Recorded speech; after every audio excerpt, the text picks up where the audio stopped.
எல்லோருக்கும் வணக்கம். நான் உங்கள் கௌதமி குமார் பேசுகிறேன். இன்றைக்கி தெய்வத்தின் குரலில் என்ன பார்க்க போகிறோம் அப்படின்னா, இந்து மதம் பார்த்தோம் இல்லையா, அதோட தொடர்ச்சியை பற்றி தான் பார்க்க போகிறோம். சரிங்களா, வாங்க பார்க்கலாம். ஆதி காலத்தில் உலகம் முழுவதிலுமே வேத மதம் தான் இருந்துச்சு. அதுக்கப்புறம்தான் நிறைய வேறு வேறு மதங்கள்லாம் உருவாச்சு. மதங்கள் என்ன பண்ணுதுன்னா, பழைய ஞாபக சின்னங்களை அங்கங்கே இன்னமும் தெரியப்படுத்துது. ஆச்சாரியர்கள் என்ன சொல்கிறாங்கன்னா, அவங்க சொல்கிறத ஆராய்ச்சியாளர்கள் கூட ஒத்துக்க மாட்டேங்கிறாங்க. ஏன்னா நம்மளுடைய பாரத நாகரிகம் மற்ற நாடுகளில் அவங்களாவே விரும்பி ஏற்றுக்கிட்டாங்க. கட்டாயத்தின் பேரில் யாருமே ஏற்றுக்கலை. ஒருத்தவங்க ஒரு புது மதத்துக்கு மாறுறாங்க அப்படின்னா அதுக்குன்னு ஒரு சடங்கு இருக்கும். அதாவது என்ன சொல்கிறாங்கன்னா, ஒரு மதத்துலேருந்து இன்னொரு மதத்துக்கு கன்வெர்ட் ஆகுறாங்க அப்படின்னு சொல்லுவாங்க. அதுக்கு ஞானஸ்தானம் அப்படின்னு சொல்லுவாங்க.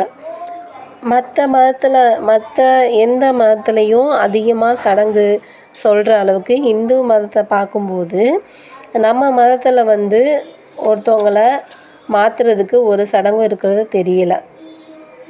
இதைத்தான் நாம் மத மாற்றத்தை விரும்புகிறவர்கள் அல்ல அப்படிங்கிறதுக்கு ஒரு அத்தாட்சி. ஒரு உதாரணம் சொல்கிறேன். இப்போ ட்ரெயினில் நம்ம எல்லோரும் இறங்குறோம் அப்படின்னா ஸ்டேஷனில், அங்கே நிறைய பேசஞ்சர்லாம் இறங்குனதுக்கப்புறமேட்டு ரிக்ஷாக்காரவங்க, ஆட்டோக்காரங்க, டாக்ஸிக்காரவங்க அவங்கெல்லாம் சூழ்ந்துக்குவாங்க. எதுக்காகனா, அவங்கவுங்களோட வண்டியில் ஏறணும் அப்படிங்கிறதுக்காக. அவங்க எந்த வண்டியில் ஏறினாலும் நம்ம போய் சேர வேண்டிய இடத்துக்கு தான் நம்ம போகிறோம். வண்டிக்காரங்க என் வண்டியில் ஏறுங்க அப்படின்னு சொல்கிறது அது அவங்களோட தவறு கிடையாது. ஏன்னா அவங்களுக்கு அதுதான் வேலையே.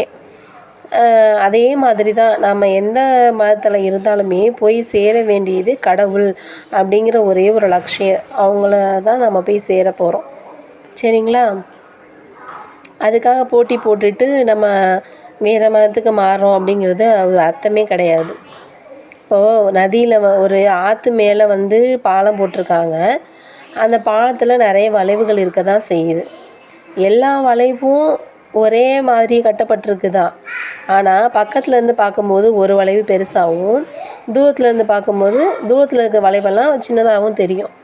இப்படி அந்தந்த மதம் அவங்க மதத்தை பெருசாக நினச்சிக்குது.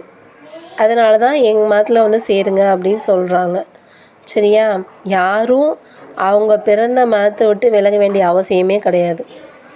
மதங்களில் நிறைய கோட்பாடுகள், அனுஷ்டானங்கள், நிறைய வித்தியாசங்கள் இதெல்லாம் இருக்குது. அதெல்லாம் தவறு கிடையாது. எல்லா மதமும் ஒரே மாதிரி இருக்கணும் அப்படிங்கிற அவசியமும் கிடையாது. ஒரே மாதிரி ஆக்காமல் எல்லா மதங்களும் மனசில் ஒற்றுமையோடு இருக்கிறது தான் அவசியம். அதாவது என்ன சொல்கிறாங்கன்னா, யூனிஃபார்மிட்டி அது அவசியம் இல்லை, யூனிட்டி இருக்கணும் அதுதான் அவசியம். அதாவது ஒற்றுமை இருக்கணும் அதுதான் அவசியம் அப்படின்னு சொல்கிறாங்க. சரிங்களா, இன்றைக்கி இதை பற்றி பார்த்தோம். நாளைக்கு வேறொரு தலைப்பை பற்றி பார்க்கலாம். சரிங்களா, அது வரைக்கும் நன்றி, வணக்கம்.